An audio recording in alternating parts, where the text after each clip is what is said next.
Welcome, everybody, to the Friday edition of E.W. Jackson for America. Great to be with you. I've got a smile on my face because I've come up with a little song, a little takeoff on Willie Nelson's Don't Let Your Babies Grow Up to Be Cowboys. I don't know whether I dare sing it. Let me sing it. I get myself into more trouble. Well, look, it is Friday. I know. You probably think, well, now that you brought it up, you've got to sing it. You've got to share it with us. We do have some serious subjects to discuss, but I'll tell you, you've got to laugh at this stuff and make fun of it, because if you don't, my goodness, you'll descend into despair, as crazy as these people have gotten. This is Friday, Financial Friday. I want to talk to you a little bit here briefly. I try to be brief about this this time. A little bit about supporting us. As you know, we've got our Stand Awards dinner coming up on Tuesday, May the 12th, and it's going to be at the Tyson's Corner Marriott in Tyson's Corner. We have secured the hotel. We have secured the date. It is on, and I hope that you will come. Tickets are not on sale yet, but they will go on sale here momentarily. Well, momentarily, within the next 1 to 2 weeks. If not next week, the week after, tickets will be on sale. We'll try to have tickets on sale at least 90 days before the event. That's one way you can support us. Obviously, you can come to the dinner. You can make a contribution toward the dinner to help us with that. It is the biggest and most important event on our annual calendar, because it's an opportunity we have to honor other people. We give out the George Washington Award to 4 or 5 George Washington Award for taking a stand to 4 or 5 people from around the country who we choose. And we've had some illustrious people receive the award, and we've got some more illustrious people coming up this year. I'll tell you about that. I want to get too far ahead of myself on that, because we've obviously reached out to people, and before they confirm, I don't want to put that out there, and because we have to make sure that they're available, have to make sure they're willing to accept it. Usually not a problem, but I don't want to be presumptuous about it. So you can make a contribution through that. You can maybe choose that as the annual time when you say that's when I'm going to make my contribution to Stan. That's when I'm going to do what I do for Stan. A lot of people wait until the end of the year before tax time, before the year closes out, sort of in light of what their tax situation is, to decide how much they're going to give to us. So you can, people do it in a variety of different ways. Obviously, we really do encourage people to make a commitment to a monthly gift, because that is such a big help to us. It helps us to plan. It helps us to know how much funding we have coming in. And we really do manage our budget literally quarter to quarter. And so having that information in front of us is extremely helpful, as opposed to, well, you don't know what's going to come in the next quarter, because you don't know which major donors are going to decide, okay, I'm going to give 1,000, 5,000, 10,000, whatever it is in this particular quarter. And believe me, again, we appreciate every gift we get, but those don't allow you to plan as easily as monthly givers do, because monthly givers are there and that money is just going to come in and it's there. But as I've said before, we are encouraging people to give in 3 different ways. Several different ways. It's actually more than 3, but one is the monthly Patriot Partner. 2 is the annual, or you can do it semi-annually, however you decide. But the person who gives episodically, okay, either annually or semi-annually or every quarter, or however they choose to do it, that person usually gives a larger gift when they give. We've asked for people who consider themselves Patriot Partners and supporters to give us a minimum of $500 a year, if you can handle that, if you can afford that. And you can either, do that on a monthly basis, you can do that in a lump sum. But the other, and when I said 3 ways of giving, the other things I was thinking about, are first of all, as I mentioned before, we have a stock account. You can give stock. Stock market has been just absolutely booming, so you can give a stock gift to us. That's one way. We're encouraging people to, by the way, if you want to do that, just call our office and we'll walk you through that. I think what you need from us is information about our stock account to know where you have the stock transferred to. So that's one way to do it. The other thing we're encouraging people to do is to be estate givers, to include us in your will, to include us in your estate plan. And there are various ways to do that. You know, if you've got an attorney or you don't, if you don't have an attorney, you probably ought to get one. If you want to make plans for how you're going to pass your estate on whatever you have, whether it's life insurance or it's a house or it's savings or whatever it is, how you're going to pass that on. And there are a variety of ways to do that. I mean, some people actually create irrevocable trusts, or revocable trusts for that matter, but a trust. That means that money doesn't have to be probated because it's already in the hands of the person to whom you are bequeathing it when you pass on. So they don't have to go through probate or anything like that, because they're essentially already have access to it. Although the trustee, which would be the person who is passing the funds along, what we call the testator, maintains control as long as they live as the trustee. So you could revoke it, you could change. If you make it a revocable trust, you could revoke it, you could change it, you could add to it, you could take from it, you could do whatever you want to do. But then once you pass on, you don't have to do anything else, because the beneficiary, if the beneficiary stand, is automatically entitled to that, and nothing needs to be done. You don't have to, that does not have to go through probate, because it's really already been passed on. It's been a long time since I practiced estate law, but I did practice some estate law. So that's the other way. So stock accounts, estates. And the other thing I've been mentioning is we're looking for some endowment donors, people who will give $1 million, $5 million, $10 million. I keep saying, Jeff Bezos gave Van Jones $100 million. It's a complete waste of money as far as I'm concerned. But then again, Jeff Bezos got money to waste. I mean, he misses $100 million the way you and I probably miss $1,000. I don't know. I can't even fathom, what it is to be worth $150 billion or whatever he's worth now. But so $100 million is virtually nothing to him. I mean, that's 1/10 of $1 billion, and you got $100 and some billion. That means, you've given away less than 1% of your total wealth when you give away $100 million. I mean, think about that. Think about that. Because if you're worth $100 and some billion, $100 and some billion dollars, if you're worth 100, I think the last time I saw he was worth 135 billion. So 1.35 billion, that's 1% of your wealth. 1.35 billion. So when you give away $100 million, you give away I said 1.3 is 1%. You give away less than 0.1% of all that you have. So again, I mean, for you or me, maybe that's the equivalent of giving away $10,000. I don't know, but it's peanuts to him. I know there are Christian donors out there who love this country, believe we've got to come together across racial and cultural lines, who want to see an organization like STAND really fully come into its own. And that's what I'm here to do, to help our country survive and thrive. Okay? I've got two main missions: to preach the gospel of Jesus Christ and to save America. In fact, our church has a threefold mission: save souls, save families, save the nation. So that would be the last.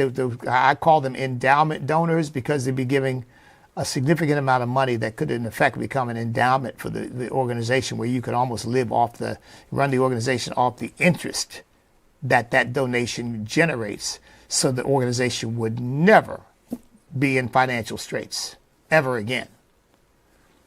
So I'm believing God for that, for some endowment donors. It would allow me to hire an executive director to run the day-to-day operation, hire a development officer to help me manage our portfolio of donors, and cultivate them, communications director to help me get the word out about all the things that we're doing. Frankly, that if a tree falls in the forest and nobody hears it, does it make a sound? Well, the answer is Yes, it does, because all the things that go to making sound happen, but there's nobody there to hear it, so really it's irrelevant. So anything you can do to help. I said we have our monthly donors go from $5 a month to $2,000 a month. So all of that anyway, but the average is probably about $25 a month. That's the average. So anything you can do to help us would be most appreciated. And thank you for your prayers. Thank you for your support. Thank you for everything that you do to help us. We are truly grateful. Okay. I'm thinking, should I share this song with you? I don't know. I want to, but there's something restraining me. So, but look, you know, maybe I'll do it before the end. Maybe that's what I'll do.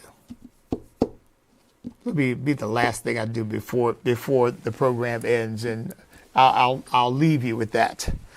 At any rate, I do want to get to something very, very serious, and maybe that's I should leave that there, because that's the song is not. It's a parody. It's kind of a joke. Tim Walls, I should say. I'll get the man's name straight. And frankly, I don't even like mentioning him. This guy is, I mean, wow. I think, you know, folks, when I say the Democrat Party is demonic, and I call it the Democrat Party, you know, being demonic is being mad. I don't mean angry mad. I mean, it's being mentally and emotionally off. And these people really are mentally and emotionally off. And yeah, that is not hyperbole. I mean, think about this. Tim Walsh had the unmitigated gall to compare what the ICE agents are doing in arresting and detaining illegal aliens. He compared that to Anne Frank. I read the Diary of Anne Frank. I mean, it's been years since I've read it. But Anne Frank was hiding from the Nazis who ultimately executed her. I mean, ICE agents aren't out there executing anybody. And anybody who calls the death of Nicole Good or this guy Preddy executions is lying. These were tense situations in which you had people resisting and posing a threat to these ICE agents. Nazis weren't they weren't responding to anybody posing a threat. They had a genocidal agenda of killing every Jew they could get their hands on. And Anne Frank was sadly one of those innocent people who they murdered, a young girl. But the idea that you would compare ICE agents with that and compare illegal aliens to Anne Frank, I mean, folks, what can one say? I've said these people have lost touch with reality. And that's what that is. That's what that is. You're delusional. And the fact that they could even say that, and in fact, leaving that aside, I want to come back to that part of it, this whole thing of characterizing ICE agents as Nazis and Gestapo. But think of how that denigrates the experience of the Jewish community. Because Hitler was on a mission to completely wipe out every Jew on the face of the earth. And it wasn't about Jews not being legally in Germany or anywhere else. He wasn't, by the way, he wasn't just trying to kill the Jews in Germany. He was trying to kill the Jews anywhere he could find them. Poland, I mean, there are very few Jewish people in Poland today because of Hitler's activity. He basically wiped them out.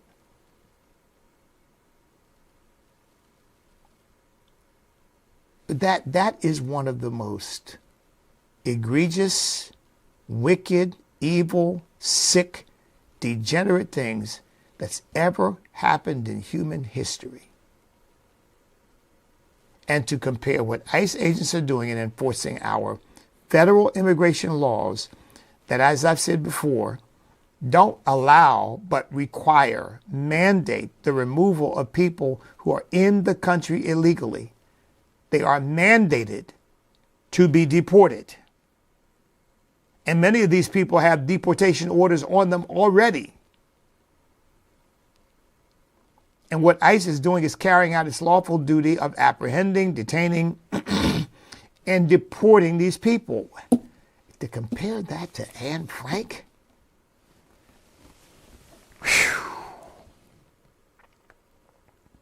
I mean, that tells you what we're up against. That tells you we're up against people who are truly delusional. Now, the other thing he said is this, talking about Minneapolis, is this our Fort Sumter? Now, just think about the mindset. Is this our Fort Sumter? Now, wait a minute. First of all, Fort Sumter was in South Carolina. That's where the Civil War actually started, because Fort Sumter decided that federal people, federal agents or federal or military people didn't have the right to be in Fort Sumter because it was in South Carolina. And so essentially they decided that they were prepared to evict them, attack them, do whatever they needed to do to get them out. Now, is that the side Walz wants to take? He wants to take the side of the Confederacy? Well, you know what? I've told you before. The spirit of the Democrat Party has not changed. It is still the party of the Confederacy. It is still the party of lawlessness. It is still the party of human subjugation. It is still the party, we want to do whatever we want to do, and we don't want anything like a constitution or law enforcement, anything else getting in our way. It's the same spirit. They're couching it in different terms, and they're buying their slaves on different terms, but it's the same slave party. And that's not an exaggeration. Look, it's a little subtle, and you got to think about it a little bit to see it. But when you really think about it, you see it. You see how they use government largesse, or fraud for that matter, to buy people. And they can buy them and employ them in riots, employ them at the voting booth, employ them in the census, or I should say deploy them, not employ, deploy them in the census. Yeah, they do employ them for political purposes too. I mean, you just might as well put these people on the slave block and say, how much for that one? Well, let's go with welfare and food stamps. Sold. How much for that one? Well, let's go for some government fraud with daycare and other programs. Sold.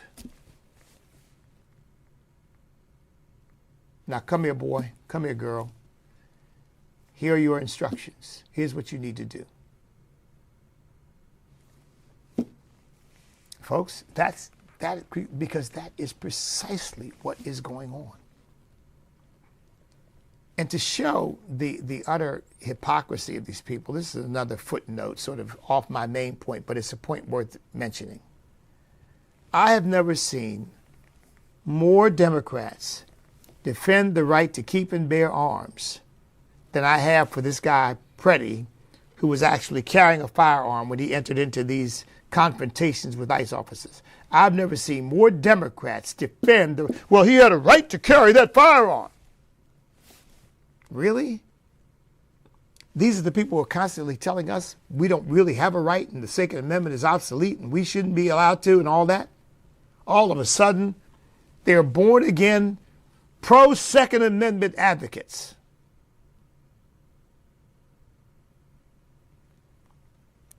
Because again, logic, consistency, none of that matters. Freddie is now a symbol that can be used to advance their agenda and advance their power. And if they have to stand up for his right to keep and bear arms in order to make their case more poignant, they'll do that. And then next month, they'll be talking about laws to try to take your guns away. I mean, again, your brain will go tilt if you try to find logical consistency. There is none. But when you look for the idolatry of power, when you see that as the raison d'etre, as the basis for all of their thoughts and their actions, now it makes sense. Now it makes sense. That's why there's no logical consistency, because the consistency is not in consistency of principle, but in consistency of the thirst and the quest for power. Which means principle can go by the way. Who cares? I can be for something one day, against it the next day, depending upon whether it helps me to get and keep power. So Waltz is comparing illegal aliens, I guess, to Anne Frank, and then goes on to mention Fort Sumter. Is this our Fort Sumter? I think these people really do want a much, much higher level of violence in the streets, because, again, they really believe that that is going to lead to their being able to gain more power. That people will say, see these, it's just like right now. You know, I've learned this in my ministry. I've learned this in my life as a human being. Generally speaking, people don't like conflict. And when conflict erupts, particularly if it gets violent, most people don't want to know who's right or who's wrong. They just want it to stop. That's the way most people are. They just want it to stop.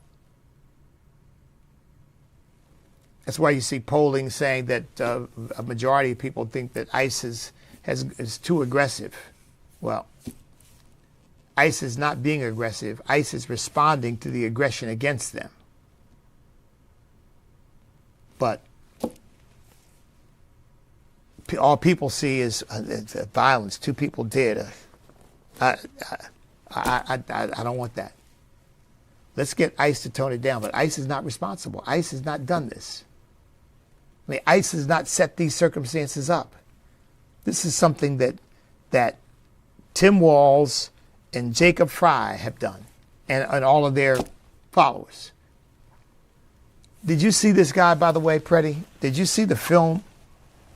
This, I'll tell you something. I really believe this. 2 things, really. Number one, the first time he tussled and then spit on that. You see the one where he kicked out the tail light? Well, before that, he gets into a shouting match in which he's saying to the ICE agent, go ahead and assault me, blank, blank. The ICE agent turns to get into his car, and he spits at him. And then as the car is pulling away, he does some kind of karate kick to the car and breaks the taillight. And you could see by the way he was talking and expressing himself, this guy was enraged, just demonically enraged. I guarantee you. Allowed to roam free, this was going to be inevitable. Because I guarantee you the time was going to come when he was going to pull out that gun and try to kill an ICE agent, or do something to try to kill an ICE agent. And I really believe that that's why he was carrying it, because I think he was working himself up to the point where he could actually use it against an ICE agent.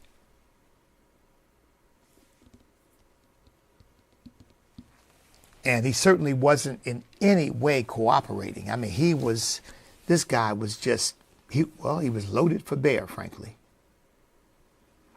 Now, let me add one other thing, which I agree with. I've heard some commentators say, and I thought the same thing myself. When he kicked that tail light out, when he spit on that police officer, when he banged that car, he should have been arrested then. He should have been put in jail then. And by the way, in my view, he ought to have had a psychiatric evaluation for a couple months. That would have kept him off the streets. Because he clearly needs it. Because he needed it. He's dead now. But something was clearly wrong with him. So,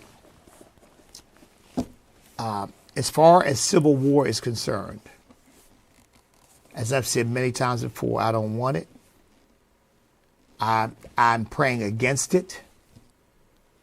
But apparently, Waltz and Fry and others like them, they do want it. Because they think that what will arise from the ashes is them in power. I think that's what they think. As long as we end up in control, doesn't matter what happens to the country. That's secondary. The most important thing is that we have hegemony over this country. Get that straight? We'll take care of the rest.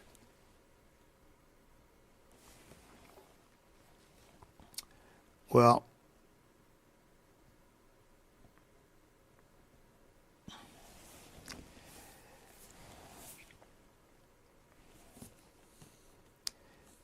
I'm just trying to think. Do I go? Let me go to something on a little bit more positive note, because we've been talking a lot about this situation in Minneapolis, and I don't know if there's much more to be said about it. We have to pray for these ICE agents and pray that these people will get a revelation who are making life difficult for them. Donald Trump has done something truly extraordinary. He has created this Trump account for children born, I forget, I think it's January 2025. I think January 2025. I'm not sure when it ends, but it certainly includes children born in 2026, where they're going to give them $1,000 invested in the stock market for that child. And I'm not sure what the rules and parameters are about this, but notice the difference. I say the Democrat Party is still the slave master class. They're still the slave party. But Trump's Republican Party is a party of liberation and independence and do your own thing. So Trump is going to put that $1,000 into an account for a baby. The government doesn't control it. The government can't take it. The government can't borrow it, because once that money's in there, that money belongs to that child. And of course, while the child is a minor, it belongs to the parents. It is a difference between a leader who wants to empower people and a leader who wants to control people. See, Donald Trump is trying to empower the American people. Make some money. They say that one of these accounts could potentially be worth over $300,000 by the time the child turns 18 years old. Now, undoubtedly, that probably won't happen for all of them. I guess it depends on a number of circumstances. But see, so Donald Trump is trying to put people in a position where you can build wealth rather than being at the beck and call of some political boss. You can build wealth for yourself, for your family, for your children, your grandchildren. Now, I just think it's great. I think it's so very, very creative. And once again, it proves to me what I've said many, many times before. What makes Donald Trump's mind click? What makes the way he thinks? To me, it's a very simple proposition. Do whatever is best for the American people, or to put it a more succinct way, America first. America first. And by the way, and America doesn't mean the landmass per se. America means the people. The people. Well, God bless him for what he's doing. I just think it's great. I have a new grandson, and I suspect his parents will take full advantage of this and give him a great start. When he turns 18, but that person can also use it to buy a house when they're ready. They can use it to, there was something else to invest in a business. Imagine that. You want to invest in a business, you've got $300,000 cash and you're only 19, 20 years old. I mean, but see, Donald Trump is always looking out for the best interests of the American people, and these Democrats are always looking out for their own best interests. And the people just have to deal with whatever they put out, just like now. I mean, taxes up the wazoo. I said, this guy is even, forgive me, Abigail Spanberger, is even going to tax deliveries now. You know, you buy something at a store, restaurant, whatever, you have it delivered. You may pay for the delivery. You certainly pay for the food. Or sometimes the cost is hidden, if you will, in the food. It's absorbed into it. So you don't feel like you're paying any extra, but you're paying maybe a premium for the meal in order to finance transportation. But all of that aside, you've got to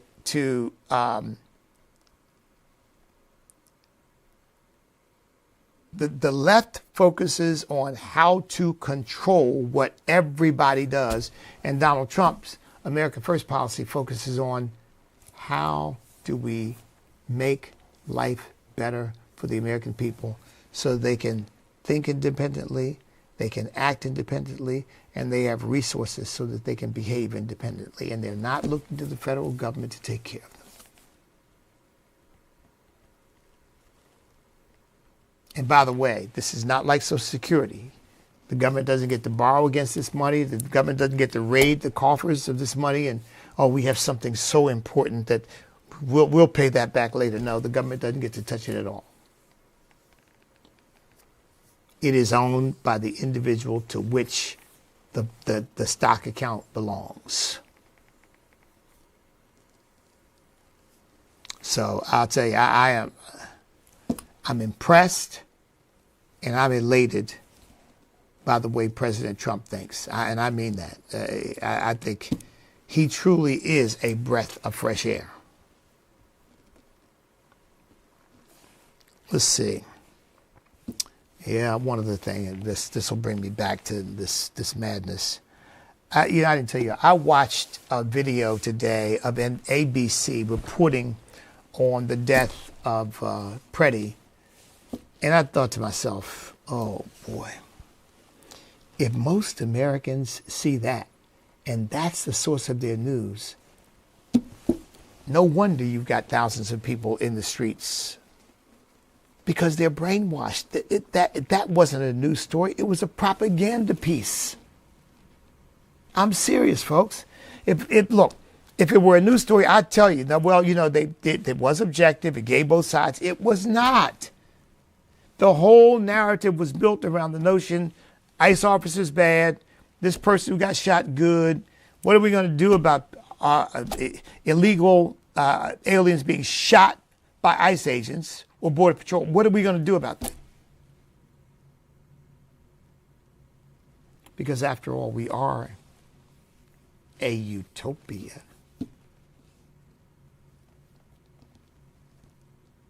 Right? So, from the left's perspective, we've got to do something about the abuse, the kidnapping. I mean, folks, this stuff is ridiculous. I mean, it really is. Like I said, these people are delusional. Now, man, I went on to something positive and back to some negative stuff. Let me come back to this.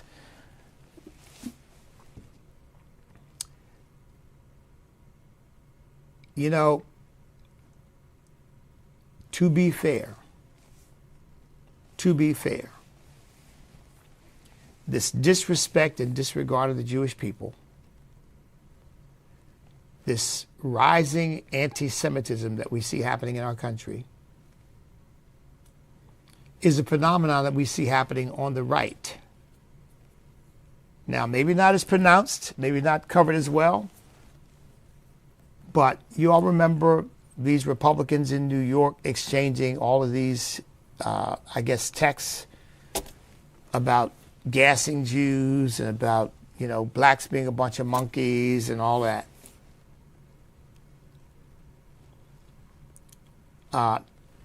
Folks, we've got to have zero tolerance for that.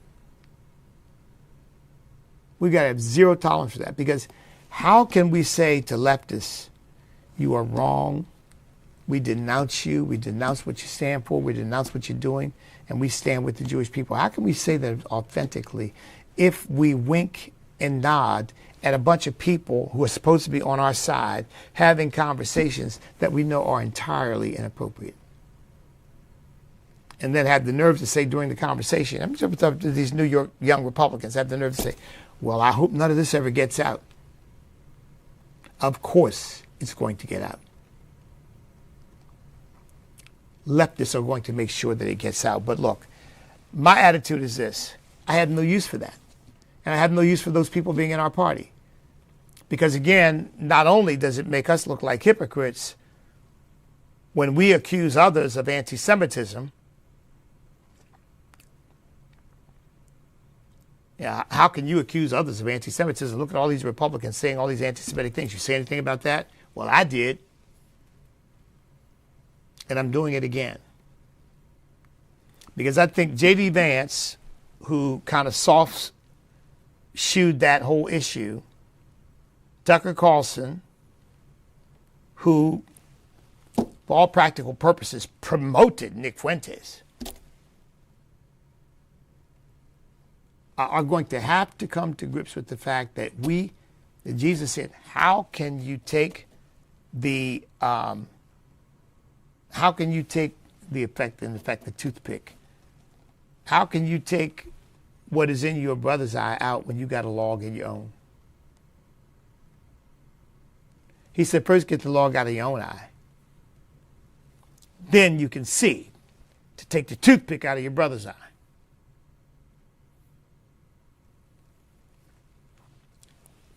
I have no use for that stuff. I have no use for Nick Fuentes. I used to be a fan of Tucker Carlson.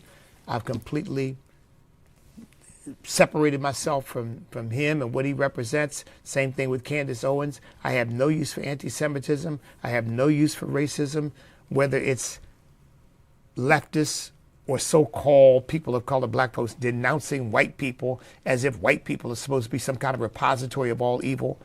Just as I have no use for a racist who hates black people, talking about black people, all they can do is sing and dance, and they're dumb, and they're like monkeys and all that.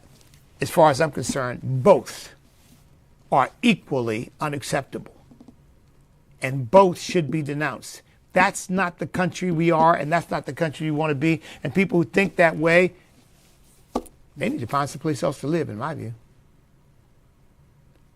But until they do, at least shut up.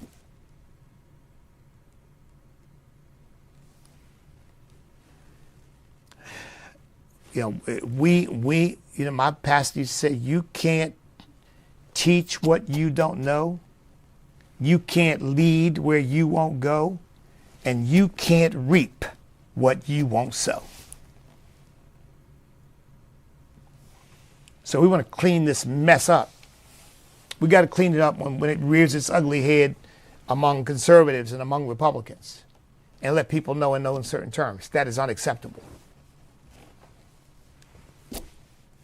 Now, I really believe that's a very, very distinct and very small minority within the Republican Party or the conservative community. And whereas I believe that the anti-Semitism among Democrats and leftists is widespread. I mean, they are out there. I mean, to compare Anne Frank, and of course, they never denounce any of this stuff. See, that's the difference between us. We should denounce it and say, look, we don't hold to that. But they don't do that. They say, don't you think Jay Jones should leave the ticket because after all he threatened Todd Gilbert and his children? Don't you think that?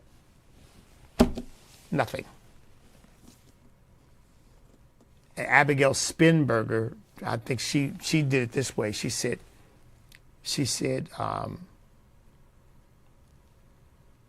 I support him or stand with him or something like that. And she just refused to even acknowledge the specifics and certainly would not say he should step down. Because they don't care. They got what they want. What did they want? They wanted to win the election. They got what they want, whether by hook or by crook. I'm not entirely sure about that, but they got what they wanted. That's all that matters.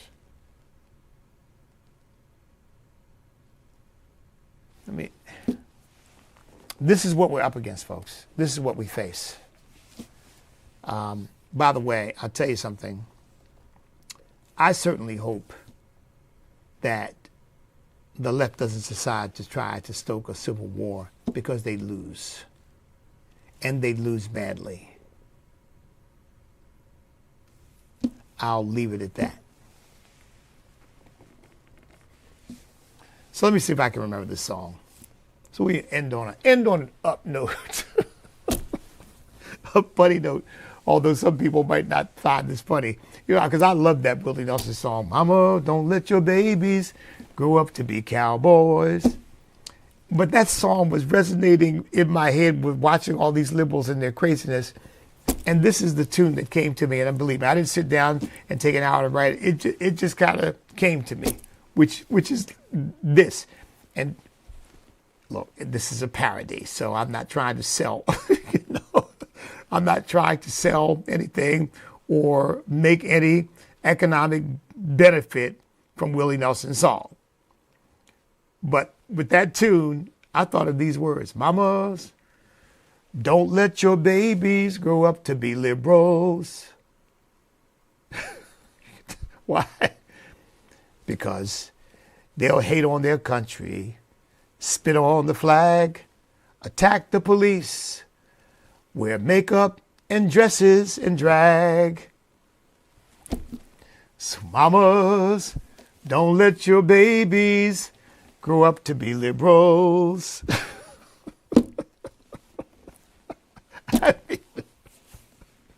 And that really paints quite a picture, doesn't it? Because that is the truth. Because that's what they do. They'll hate on their country, spit on the flag, attack the police, wear makeup and dresses and drag. Okay. Don't sue me, folks. Don't sue me. How dare I mess up Willie Nelson's song? I'll tell you what, those are the words that probably ought to be put to it. Because they, to me, provide a perfect commentary on why nobody ought to let their children turn out to be leftists and liberals and Marxists and socialists, because that's what they do. All right, well, you know what? That's going to do it for today. Oh, by the way, of course, I'm wearing the Call Church t-shirt, Call Church shirt. I don't think we're going to have church. I don't think we're going to have church because we know we got a big storm coming again this week. I canceled church last week, and it looks like I may have to do the same thing this week. Yep. Looks like I may have to do exactly the same thing this week. You know what?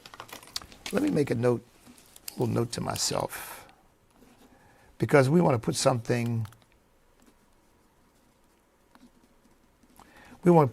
on if I don't have church.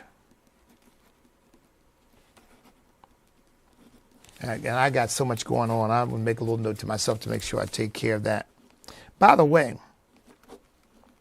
if you sign up as a new Patriot Partner, a new one, I'll send you a copy of my latest book, my last book.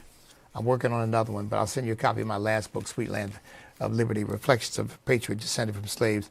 So if you've never signed up as a Patriot Partner, because if you did, you probably already got one, but if you haven't, I'll send you one, okay? So just get in touch with us. Go to standamerica.us, standamerica.us, sign up. You can buy the book there. Or sorry, I'm mixing up everything. You can, if you make a contribution of $25 or more a month, I will send you a free signed numbered copy of my book. We're up in the hundreds now, but I'll get it to you. Okay? All right, folks. Well, you know what to do. Now that I've got that song probably ringing in your head the way it's ringing in mine, but you know what to do, because we've got to smile through this, and we've got to have some fun. We've got to have some laughter, because we know what the outcome is. We know ultimately. The Bible says God looks on the wicked with derision and laughs. People say, you want to make God laugh, tell him your plans. Boy, you really want to make God laugh? Let liberals tell God their plans for our country and their plans for the world. Talk about making God laugh. We know what the outcome is. And therefore, we can be joyful warriors. Fight the good fight of faith, but we don't have to have hatred in our hearts. We're not interested in hurting any. I mean, that guy Preddy out there screaming at the top of his lungs and spitting at these ICE agents and kicking their car. I mean, these people are just full of venom. They're just full of hatred. And Nicole Good, pointing her SUV at an ICE officer. I mean, these people are full of hatred and rage. That's not the way we operate. We are full of the love of God, but we are also full of the zeal of God. And that's what drives us. It's zeal for righteousness and zeal for what is best for America. Zeal to put America first, because that's our Christian and citizenship responsibility. That's what drives us on. Not hatred, not rage for these nutcases and the stupid things that they say and do. Even Abigail Spanberger, I mean, this woman she wants to sign legislation that's going to turn me into a criminal. But I don't hate her. Frankly, I feel sorry for her, because these people think they know. Jesus said, because you say you know, your sin remains. And they're nothing but the blind leading the blind. All of them are going to fall into the ditch. So I'm on my way to heaven, folks. The rest is gravy. That is exactly right. My passport is stamped and ready to go. And it is sealed in the precious blood of Jesus Christ. That song that whenever Roger Cheeks sings at the MLK breakfast, occasionally he will sing one of my favorite old hymns, His Eyes on the Sparrow. It says, why should I feel discouraged? Why should the shadows fall? Why should my heart feel lonely and long for heaven and home, when Jesus is my portion? A constant friend is he. His eyes on the sparrow. And I know he's watching me. I sing because I'm happy. I sing because I'm free. His eye is on the sparrow, and I know he's watching me. Stay safe out there if you're in the line of this storm, folks. And in the meantime, stand up, step up, speak up, refuse to back up, because we cannot be defeated if we will not quit. Because we are on God's side. God bless.